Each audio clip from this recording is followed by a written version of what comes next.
Renoven, el mayor fabricante de ventanas de aluminio y PVC, presenta Renoven Hogar. Una nueva división dedicada a la venta e instalación de todo tipo de soluciones para interior y exterior.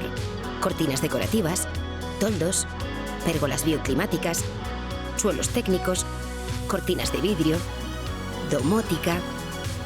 Renoven, soluciones para todo tipo de necesidades.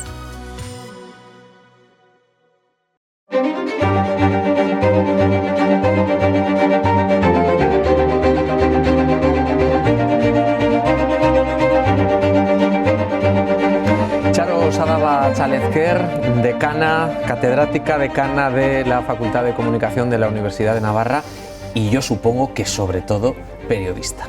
Bienvenida a este programa. Muchísimas gracias, Roberto. Sí, periodista. Periodista a pesar de la investigación, a pesar de todas las responsabilidades que una persona adquiere cuando tiene esa encomienda, ¿no? Esa meta de mirar al futuro del periodismo con la que está cayendo.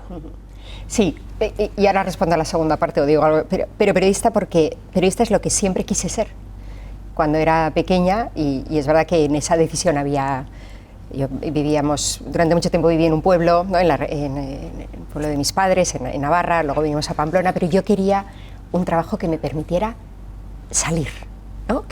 Entonces, cuando me tocó elegir carrera, yo pensé, pues periodista, eso es lo que no voy a poder viajar, conocer el mundo. Entonces, luego se cruzó en mi vida la vida académica, el trabajo académico. Y es cierto que a veces lo digo, ¿no? Tengo la suerte de tener lo mejor de los dos mundos, o sea, un ámbito de trabajo, que es el periodismo, la comunicación, que es apasionante, que está en cambio constante y que me justifica que me toque viajar con mucha frecuencia, pero por otro lado estoy en una ciudad donde además hay una facultad de comunicación muy conocida, donde se forma periodistas, entonces, bueno, tengo ese punto, ¿no? de las dos cosas, ¿no? Pero sí. No somos ingenieros ni somos médicos, pero de alguna manera la responsabilidad también de ese trabajo luego tiene muchas consecuencias que vamos a intentar ir desgranando. Pero ahora mismo, tal y como están las cosas, Charo, ¿quién o qué crees que es más generador de bulos ahora mismo, ¿no? ¿Hacia dónde tenemos que mirar con cierta desconfianza? Entendiendo por bulo una mentira deliberada que busca engañar a una persona o una parte de una audiencia con el objetivo de ganar algo de esa mentira, ¿no? Me da igual que sean votos o que sea que compres un producto o que consideres que el otro es tu enemigo, ¿no? Y eso ya me viene bien, o sea que puede haber... creo que aquí hay distintos actores, algunos de ellos sobre los que inequívocamente vamos a estar de acuerdo, ¿no? Aquí hay agentes extranjeros, en algunos casos mercenarios, ¿no? Que no tienen, es decir, se venden al mejor postor y además literalmente, ¿no? Y que lo que buscan es generar esos bulos para que haya ruido y en general desconfianza, ¿no? Desconfianza hacia el sistema, desconfianza hacia los medios de comunicación, desconfianza hacia las instituciones y ahí pues tenemos Rusia, tenemos China, ¿no? Y se sabe, está identificado, hay ¿no? agentes que crean esos bulos. Entonces eso, es verdad que ese tipo de bulos habitualmente comprometen la seguridad nacional. ¿No? Entonces son palabras mayores, contra ese tipo de bulos quien actúa en primer término son las fuerzas y cuerpos de seguridad del Estado a nivel mundial. Entonces en un terreno más de andar por casa, ¿no? Del ciudadano de a pie, ¿no? O sea, yo creo que se acaba de publicar hace no mucho, ¿no? Una investigación que se ha hecho en la facultad, una estudiante de doctorado que trabaja en un verificador además y un profesor de la facultad, donde dice los políticos son generadores de bulos, al menos en la medida en la que utilizan información que puede ser falsa, ¿no? Y la meten en otros elementos que quizás son verdaderos y ahí sí que buscan una cosa concreta, que es denigrar al contrincante político, generar un estado de opinión favorable a una cosa o a otra. Entonces, es cierto que la clase política en los últimos tiempos, en todo el espectro político, no está haciendo el mejor uso posible de la información de la que dispone y en muchos casos está utilizando argumentos que probablemente, en algunos casos al menos, saben que son falsos antes de usarlos. Sí que es verdad que el periodista al final siempre ha sido el profesional que ha echado un vistazo a lo que está pasando ahí fuera e interpreta todo pues con los datos, contrastando noticias y tal. A mí me gusta siempre ese dicho del periodista, es esa persona que cuando llega alguien y dice, ¿está cayendo una afuera? Y dice, no, que está cayendo una afuera. No, espera un momento, voy a la ventana, abro la ventana, extiendo la mano y veo si está lloviendo o no está lloviendo o qué está ocurriendo. Pero es verdad que ahora con la verificación lo que hace falta fundamentalmente es tiempo, y no sé si ahora, a la velocidad a la que vivimos y tal y como están las redacciones de los medios, hay tiempo para verificar. Sí, o sea, yo creo que eso es lo que explica de alguna manera que hayan aparecido algunas entidades o empresas que se dedican exclusivamente a la verificación, el hecho de que los medios tradicionales, a los que además esto les pilla en un momento de debilidad también, ¿no? Económica, de músculo, ¿no? de capacidad, con a veces redacciones sobrecargadas y tal.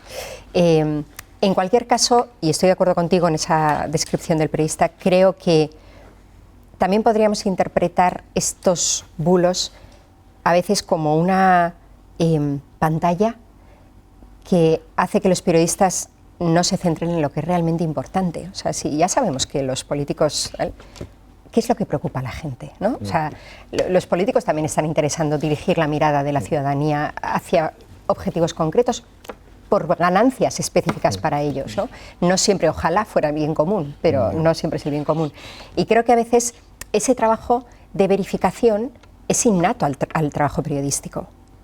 No hay un trabajo periodístico bien hecho si el periodista no ha verificado sus fuentes, o sea, no ha verificado los datos, no lo ha comprobado al menos con 2 fuentes, no ha acudido a un experto en el caso de que él no tenga el conocimiento suficiente para hacerlo. Entonces, y eso, claro, si estamos hablando de esos bulos que aparecen constantemente, pues efectivamente la prisa, el tiempo no nos da. Pero, o sea, creo que a veces, o sea, el hecho de que hablemos constantemente de desinformación, de que hablemos de bulos, de que también estamos comprando un poco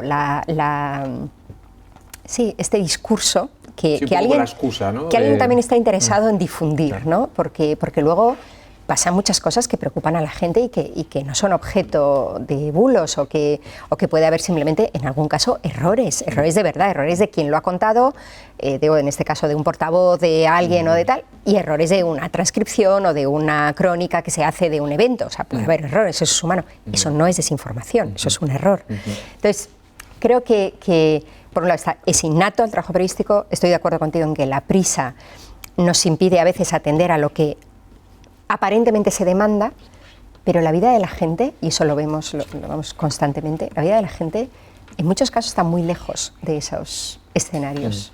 Sí, que nos centramos igual en otros contenidos que no son tan interesantes. Pero claro, es que pasan muchas cosas alrededor de los programas de televisión, alrededor de los podcasts, de todo lo que se genera ahora mismo en Internet. Cada vez escucho más esto de... Es que hay ahora más periodistas agitadores que informadores. ¿Tú qué opinas? Opino que me gustaría saber si todas esas personas que agitan son realmente periodistas. Y, vamos, tengo en la cabeza algunas cosas que han pasado estos días y que están circulando en redes sociales, en tertulias, donde quienes han provocado el debate o tal, ninguna de esas personas es periodista de formación ni de profesión, con lo cual es cuestionable, ¿no? Entonces, la cosa es, creo que a veces los periodistas hemos cedido terreno, ¿no? También es verdad que los medios a veces demandan formatos más de entretenimiento, y para eso un periodista que está constantemente preocupado por chequear, que no puede decir una afirmación gruesa porque sabe que no es cierta, pues no es la persona idónea para formar parte de esa mesa. En cambio, alguien que viene, que me lo vengo a pasar bien y que da igual lo que diga, hoy le doy a la subida del IRPF del salario mínimo interprofesional, mañana le doy a Rubiales y pasado mañana le doy tal, y me da igual, eso da mucho más juego en esos formatos. Entonces, creo que también hay una tarea de contarle a la audiencia qué es un periodista y qué es el periodismo. ¿no? Y que sepa diferenciar eso de otros géneros, formatos, que pueden ser aparentemente noticiosos, ¿no? Que pueden tratar con cuestiones de actualidad, pero que no son necesariamente información. Y los medios que lo que están buscando es el constante clic, el entrar a la web, el que se le compute, porque luego eso va a unas estadísticas de audiencia y la audiencia también va, o es el camino, o es la puerta abierta a la publicidad para que ese medio tenga más ingresos, buscando titulares que no te llevan a ningún sitio, subtítulos que, en fin, ya a la tercera línea te das cuenta de que no se corresponde el titular con lo que luego es esa historia. Todo eso perjudica también. Vamos, de manera pero infinita. Lo hacemos todos porque, y entonces vuelvo a esa situación en la que, ¿no? Desde... Claro, ya la digitalización de principios de siglo golpeó fuerte a un sector que tenía unas instalaciones, unas infraestructuras que tuvo que renovar al completo. Luego llega la crisis, ¿no? Que en España afectó de una manera particularmente radical. Entonces, claro, todos los medios, muchos medios necesitan la publicidad para poder, ¿no? Y entonces a veces estas son técnicas que te aseguran el tráfico que te permite gestionar publicidad en tu página. Entonces, yo entiendo que igual no es lo que le gustaría hacer al redactor, pero que de alguna manera está impuesto por, ¿no? Pero son, sin duda, prácticas poco deseables. ¿Ves que el periodismo de hoy sea valiente? Porque es verdad que un periodista hace preguntas, pero también está en su mano hacer repreguntas. Y no sé si se repregunta tanto como se debería. Yo creo que tenemos ejemplos de periodismo valiente, ¿no? Incluso en España tenemos buenos ejemplos, ¿no? de periodistas que... Y por eso sabemos que los periodistas pueden repreguntar, no solo porque lo hayamos aprendido en las aulas, sino porque lo hemos visto hacer.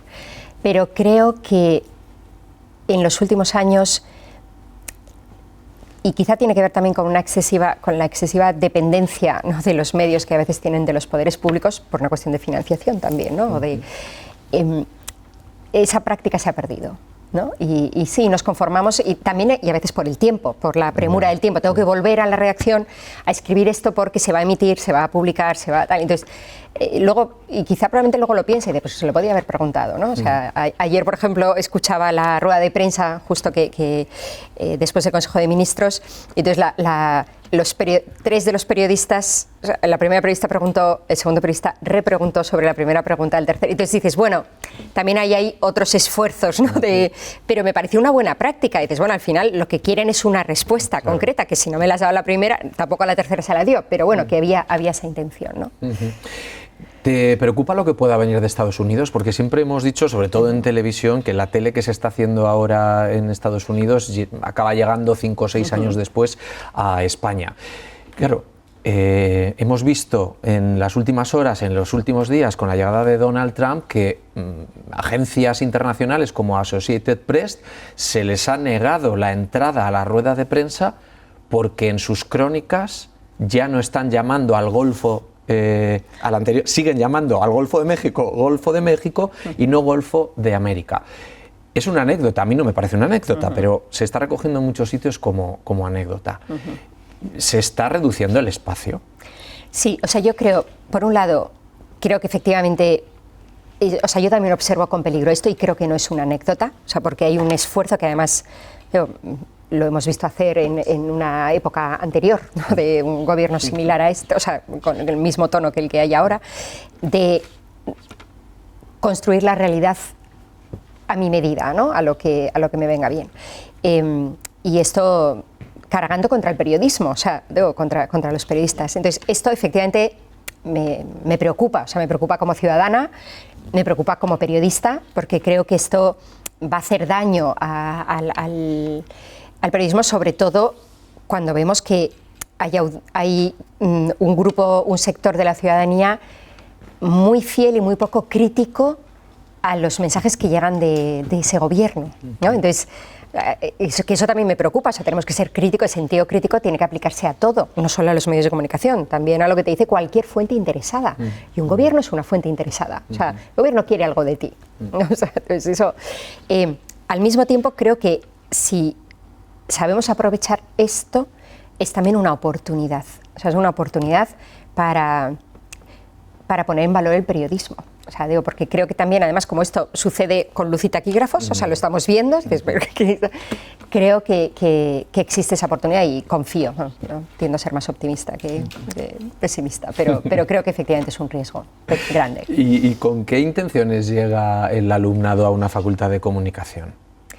¿Vienen pegados a la realidad de lo que estamos viviendo ahora o vienen con otras intenciones e ideas? Sí, yo creo que como buenos hijos de su tiempo, ¿no? Es gente que viene con entusiasmo, dispuesta a disfrutar sus años universitarios en el mejor sentido de la palabra, a formarse, a crecer como personas, pero con un conocimiento muy diverso y un tanto sesgado de la realidad, ¿no? O sea, y entonces, efectivamente, creo que no son conscientes necesariamente de...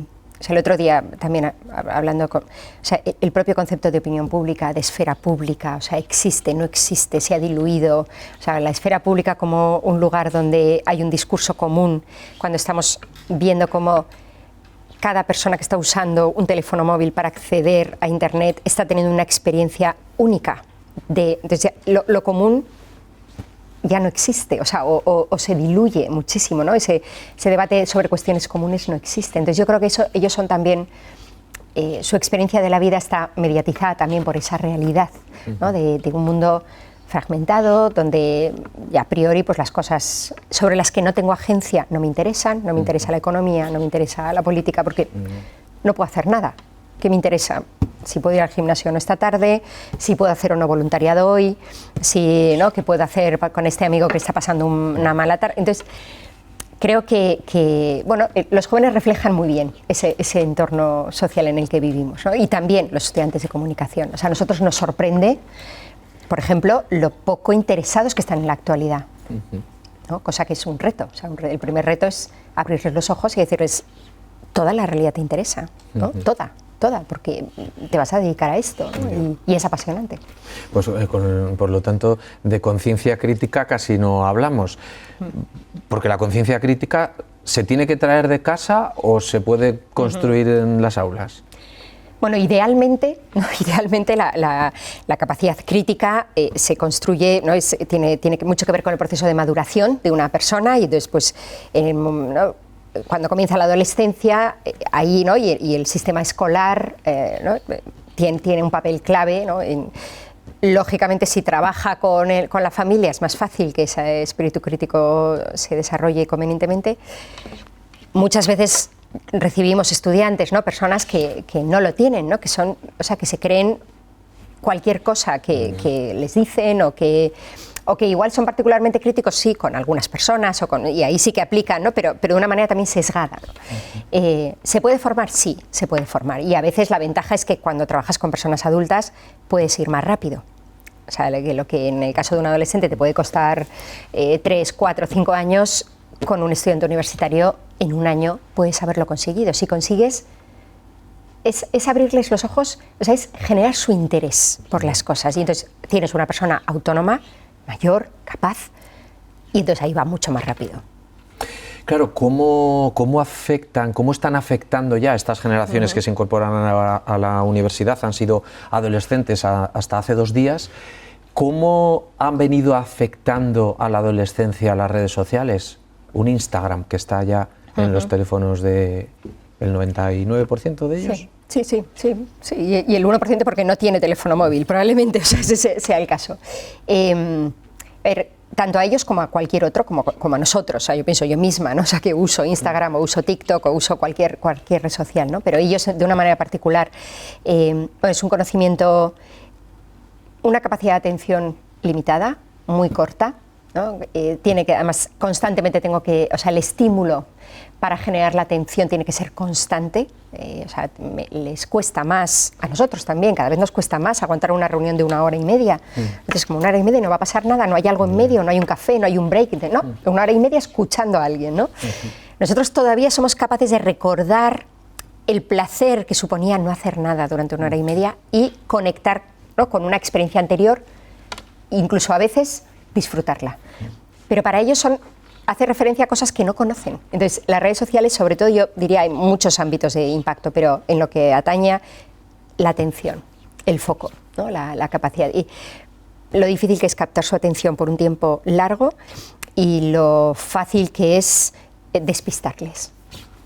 Y buscar tiempo, podríamos decir casi hasta para aburrirnos.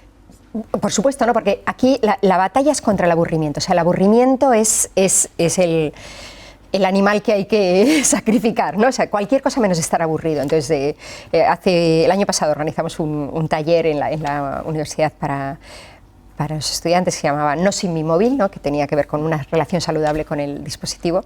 Y entonces una persona que asistía al taller nos decía, no, yo es que uso TikTok para dormirme.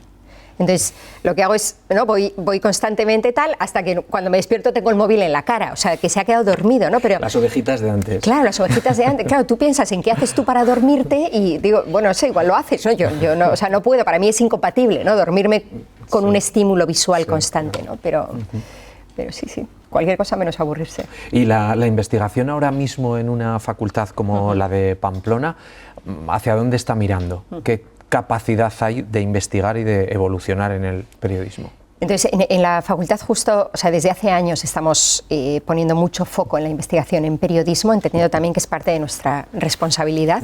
Entonces, hay un grupo de investigación muy potente en todos los fenómenos desinformativos, ¿no? Que tienen que ver con, pues lideramos el Observatorio Ibérico, ¿no? De lucha contra la desinformación, como parte de una red de observatorios cofinanciados por la Unión Europea. Y entonces ahí analizamos cómo se produce la desinformación, cómo se puede combatir con alfabetización mediática, entre otras cosas, qué redes de colaboración hay que crear para luchar contra la desinformación. Hay otro proyecto que también se lidera desde la facultad, muy potente, tiene que ver sobre empresas de medios resilientes, ¿no? Cómo hacer que en este escenario, ¿no? De recursos escasos, de competencia elevadísima, cómo hacer que las empresas de medios puedan existir, ¿no? Y puedan diseñar, o sea, y no existir un día o un mes, sino que puedan establecer vínculos duraderos con la audiencia, ¿no? Entonces ahí hay otro proyecto que nos parece que es particularmente relevante, ¿no? Y luego ya hay cosas quizá más pequeñas, pero no por ello menos importantes, ¿no? De discursos de odio en los mensajes, ¿no? Informativos o periodísticos, ¿no? Pero sí estamos haciendo muchas cosas en investigación, ¿no? Consumo de noticias digitales, sí, muchas cosas. ¿Y cómo se mira la audiencia? Porque es verdad que las redes sociales supuestamente te da la oportunidad de un toma y daca, de un, bueno, pregúntame, ya veré yo cómo te contesto o no, o cómo gestionamos esto.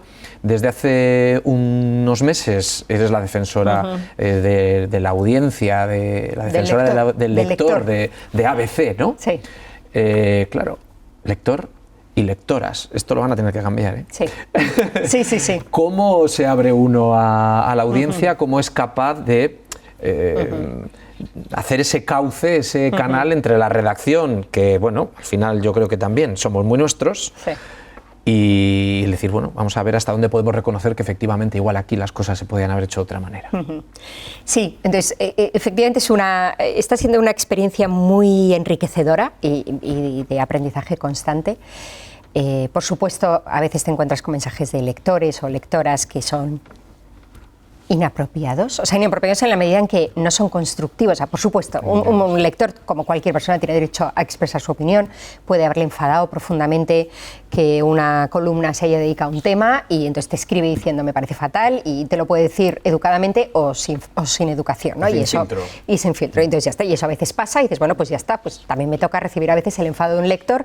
¿Qué hago con esto? Muchísimas gracias por su interés, lamento. Todo.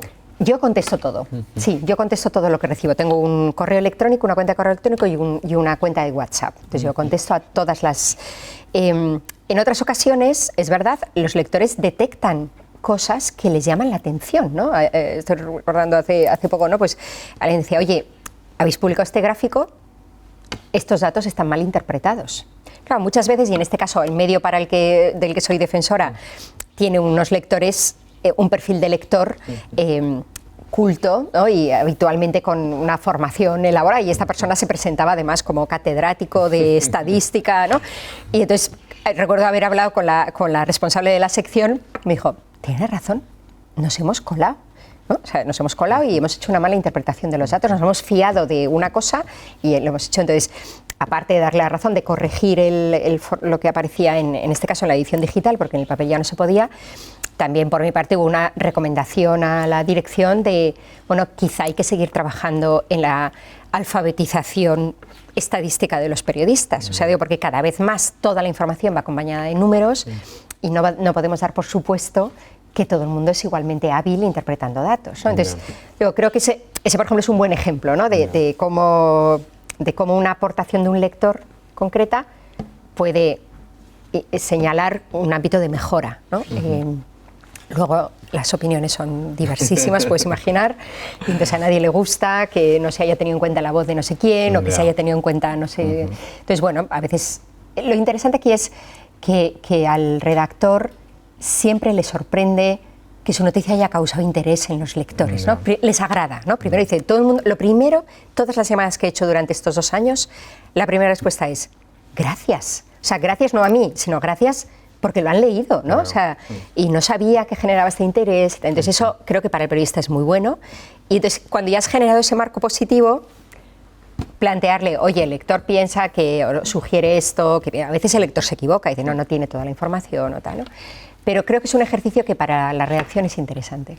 Bueno, estamos terminando, de hecho deberíamos terminar ya en este punto de la entrevista y no hemos hablado de la inteligencia artificial, no hemos hablado de ChatGPT, no hemos hablado de todo lo que viene ahora.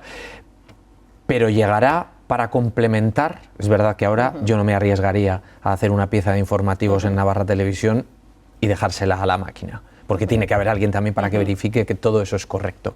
Pero ¿será un compañero de pupitre en la redacción para complementar? Sí, o sea, yo creo que ya hay en muchas redacciones se está utilizando la IA para quizá tareas más rutinarias, ¿no? De análisis de gráficos, de resultados deportivos o de lo que sea, ¿no? O sea, en algunos medios ya se están haciendo cosas, o bursátiles, como en su momento se hacía, ¿no? O sea, eso ya se está haciendo. Creo que lo que hace falta, o sea, como dice un catedrático de IA con el que trabajamos en el proyecto de desinformación, dice, estamos trabajando con la peor IA que vamos a conocer.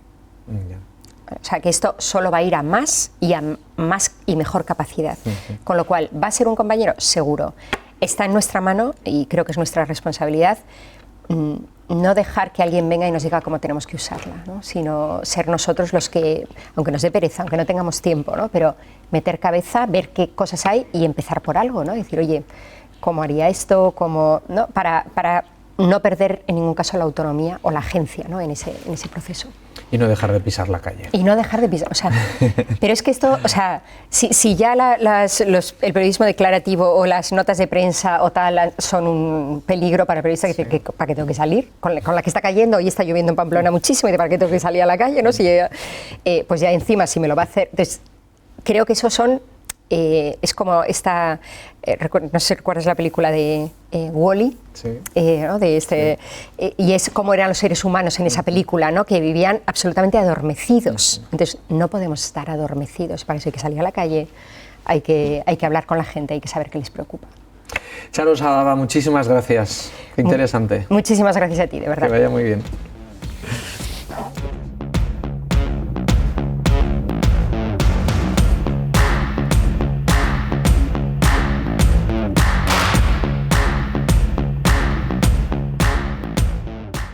Renoven, el mayor fabricante de ventanas de aluminio y PVC, presenta Renoven Hogar. Una nueva división dedicada a la venta e instalación de todo tipo de soluciones para interior y exterior. Cortinas decorativas, toldos, pérgolas bioclimáticas, suelos técnicos, cortinas de vidrio, domótica. Renoven, soluciones para todo tipo de necesidades.